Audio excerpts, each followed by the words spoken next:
আমি উত্তর দিতে পারি, কারণ অনেকগুলো বিষয় আছে আমি নিজে থেকে এখন বলতে চাচ্ছি না। প্রথমত হচ্ছে আপনাদের যে এটা তো পুরাপুরি কোশ্চেন হয়ে গেল, স্পেসিফিক কোশ্চেন হলে ভালো হয়। গণভোটে সবাই সবাই একমত গণভোটের বিষয়ে আপনার পার্থক্যটা কোন জায়গায় এখন আপনাদের পদ্ধতিগত যে পার্থক্য সময় নিয়ে পার্থক্য সেটা যদি একটু ব্যাখ্যা করেন। গুড। রেফারেন্ডামের যে প্রশ্নটা এসছে এটা মূলত আমাদের বিগত সবার প্রস্তাবের মধ্যে আমি একটা ইঙ্গিত দিয়েছিলাম যে জনগণের কাছে আমরা যাই, জুলাই জাতীয় সনদ গ্রহণ করার বিষয়ে, বাস্তবায়নের বিষয়ে জনগণের সম্মতি আছে কিনা। আমরা এটা একটা রাজনৈতিক সভা, এখানে আমরা সব ফেসিবাদ বিরোধী জাতীয় ঐক্যের মাধ্যমে গঠিত সকল রাজনৈতিক দল এখানে আমরা আলোচনা করেছি, কিন্তু তারপরেও আমরা সকল রাজনৈতিক দল মিলে সমগ্র জনগোষ্ঠীকে রিপ্রেজেন্ট করি কিনা এটা একটা কোশ্চেন।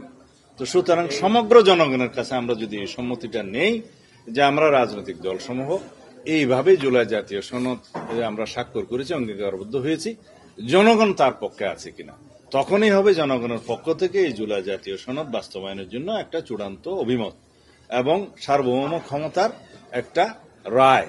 তো সেই জন্য আমরা বলেছিলাম হ্যাঁ, জুলাই জাতীয় সনদকে পুরোপুরিভাবে যেভাবে আমরা ঐকমত্য হয়েছি উইথ নোট অফ ডিসেন্ট কিছু কিছু ক্ষেত্রে সেটা বাস্তবায়ন করতে নেক্সট পার্লামেন্টের সমস্ত সংসদ সদস্যগণ বাধ্য থাকবে যদি জনগণ তার পক্ষে রায় দেয়।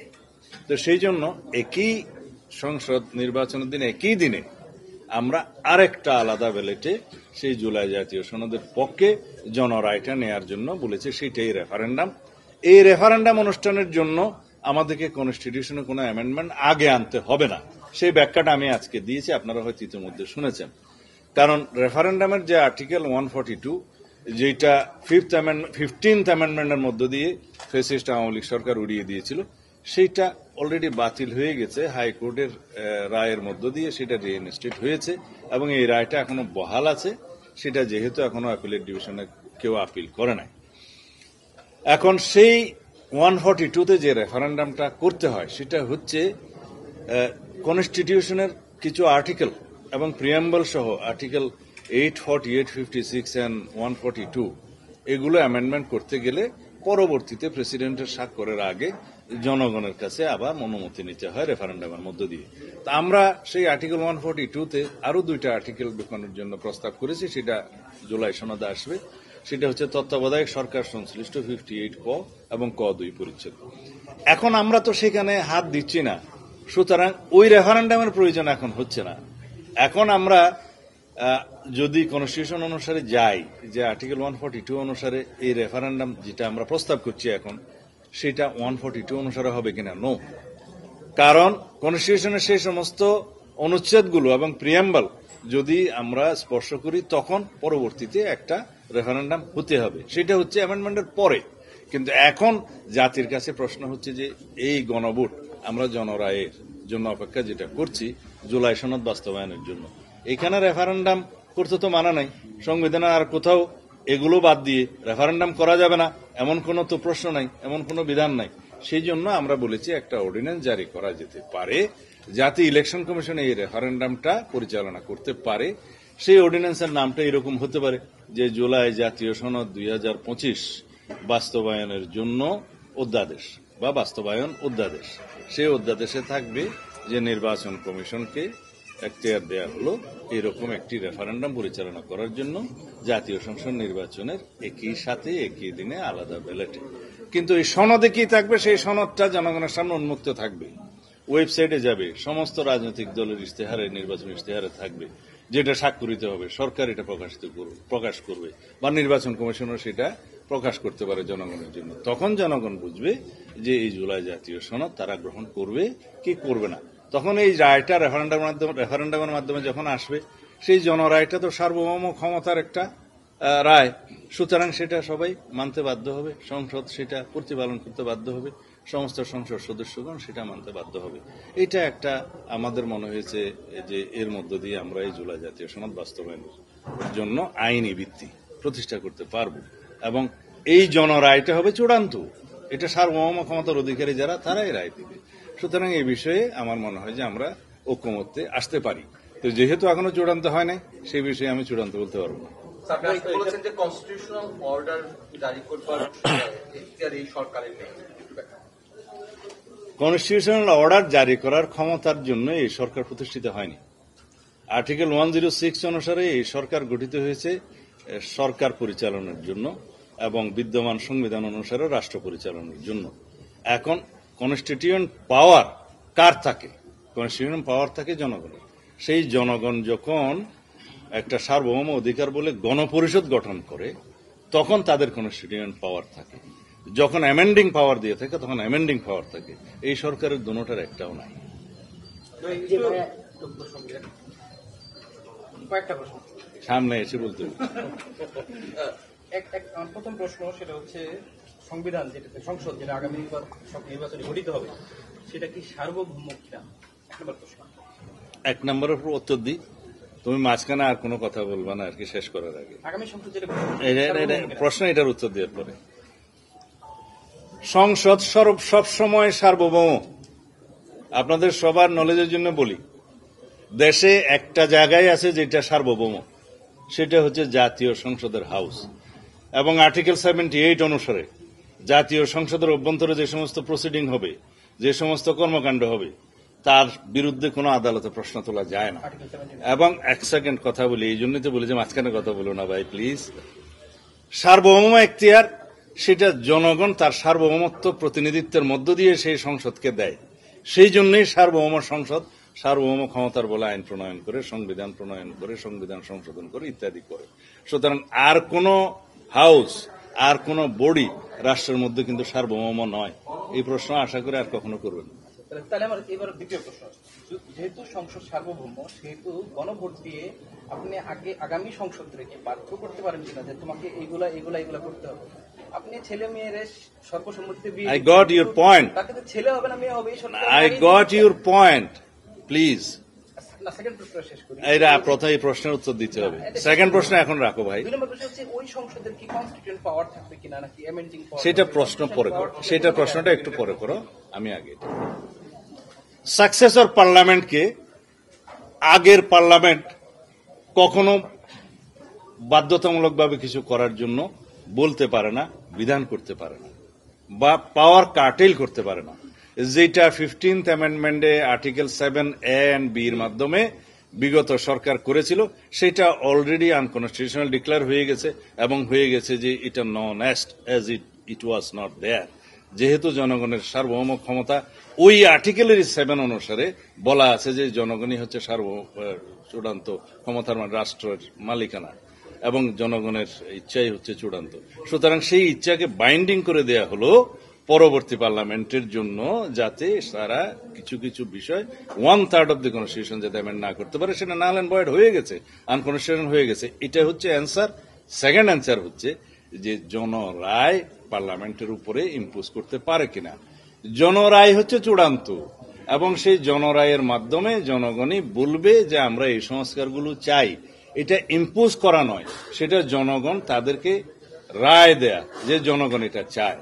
কিন্তু পার্লামেন্টে আসার পরে সেই পার্লামেন্ট আর কোনো বিধান এমন করতে পারবে না যে পরবর্তী পার্লামেন্ট এই করতে পারবে না, সেই বিধান হতে পারবে না।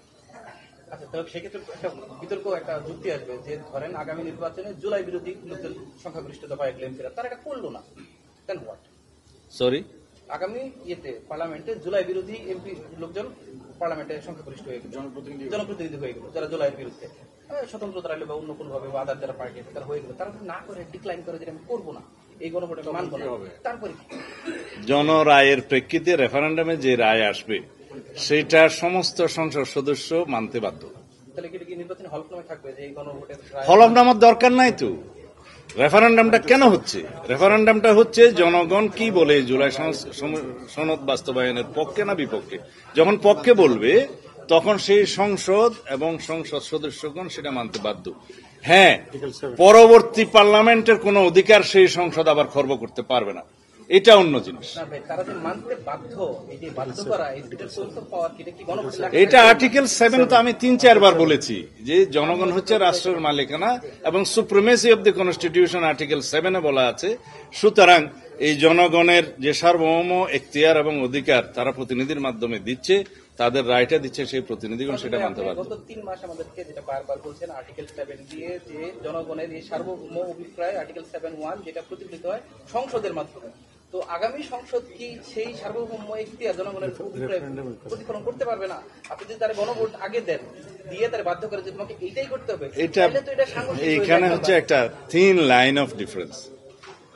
পার্লামেন্টের নির্বাচিত হওয়ার পরে সেই পার্লামেন্ট পরবর্তী পার্লামেন্টের অধিকারকে কার্টেল করতে পারে না, কিন্তু এই পার্লামেন্টে গণরায়টা রেফারেন্ডামটা নেওয়া হচ্ছে এটা বাস্তবায়নের জন্য।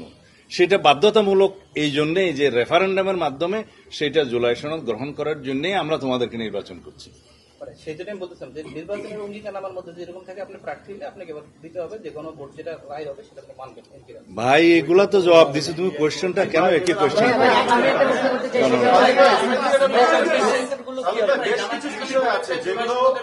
সবাই না, একজন সাদিম ভাই, আমি বাবু এটি বাংলা থেকে।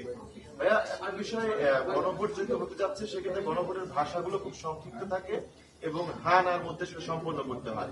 সেই ক্ষেত্রে দেখা যাচ্ছে যে 19টা বিষয়ে নোট অফ ডিসেন্ট আছে বা যে 19টা বিষয়ে গুরুত্বপূর্ণ সাংবিধানিক চেঞ্জ আনার কথা বলা হচ্ছে, এগুলোর ব্যাপারে কিরকম সিদ্ধান্ত বা কি ধরনের আলোচনা আপনারা কমিশনে করলেন? এই প্রশ্নের জবাব তো আমার মনে হয় আমি দিয়ে দিয়েছি। জুলাই সনদ প্রণীত হবে, স্বাক্ষরিত হবে, অঙ্গীকারনামায় সবাই সই করবে, সেটা ওয়েবসাইটে যাবে, সমস্ত পার্টির ইশতেহারে থাকবে, নির্বাচন ইশতেহারে সরকার প্রকাশ করবে এবং নির্বাচন কমিশন প্রকাশ করবে। জনগণ জানবে জুলাই সনদে কি আছে, তারপরেই দিবে। এখন বলা হচ্ছে যে যেগুলো নোট অফ ডিসেন্ট আছে ওইটাও সনদে উল্লেখ আছে যে যে সমস্ত দল ইশতেহারে উল্লেখপূর্বক জনম্যান্ডেট পাবে সেই সমস্ত দল তাদের নোট অফ ডিসেন্ট অনুসারে যেতে পারবে। It is clear.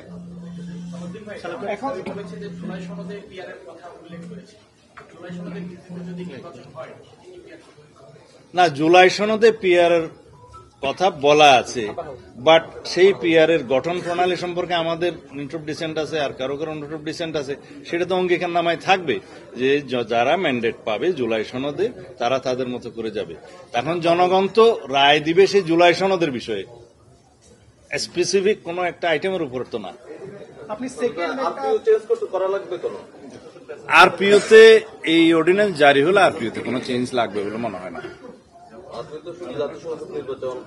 হ্যাঁ, সেই জন্যই তো আলাদা জুলাই জাতীয় সনদ বাস্তবায়নের জন্য অধ্যাদেশ, সেটাতে গণভোট করার জন্য যে অর্ডিন্যান্সটা করা হবে সেটা করলে আরপিওতে আর চেঞ্জ লাগবে বলে আমার মনে হয় না।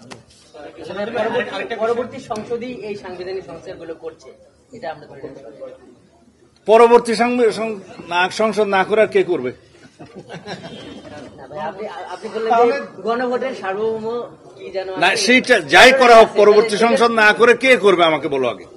আপনি বললেন যে আর কোন ফোরাম আছে? মানে সার্বভৌম সেই ক্ষমতা আছে, আপনি সেটা বললেন গণভোটের বলেছেন, সেটার ফোরামটা কি? ফোরামটা হচ্ছে সংসদ। সুতরাং এই যে পরবর্তী সংসদ নিয়ে অনেকে বলে যে তাইলে পরবর্তী সংসদ ছাড়া আর কি ফোরাম আছে যদি আপনারা বলে দিতেন আমরা। তাহলে আপনাদের যে বললেন যে শেষ গণভোটের পরে, তো তারপরে আপনার ওই গণভোট শেষ হওয়ার পরে যখন পরবর্তী পার্লামেন্ট হবে, তো সেই পার্লামেন্টে অনেকগুলো পার্টির প্রস্তাব হচ্ছে সেটা কনস্টিটিউট অ্যাসেম্বলি হিসেবে কাজ করবে, এই ধরনের সেটা প্রস্তাব, কিন্তু সিদ্ধান্ত যেটা আসবে চূড়ান্ত ঐক্যমতের ভিত্তিতে যেটা স্বাক্ষরিত হবে, সেখানে বলা হচ্ছে এই যে মৌলিক বিষয়গুলো সংবিধানে সংস্কার হবে বা সংশোধন হবে সেই বিষয়গুলোর ব্যাপারেই তো রেফারেন্ডামটা হচ্ছে। তো সুতরাং এখন যদি কেউ বলে যে সেটা কনস্টিটিউয়েন্ট অ্যাসেম্বলি কিনা, গণভোটটা কেন হচ্ছে? এই একই বিষয়গুলো গ্রহণ করার জন্যই তো হচ্ছে। সেটা হচ্ছে যখন মৌলিক বিষয়গুলো অ্যামেন্ডেড হবে, তখন যেহেতু 142 এখন রিইনস্টেট হয়েছে, তার প্রেক্ষিতে একটা রেফারেন্ডাম পরবর্তীতে হবে, সেটা পার্লামেন্টের বিষয়। Thank you very much.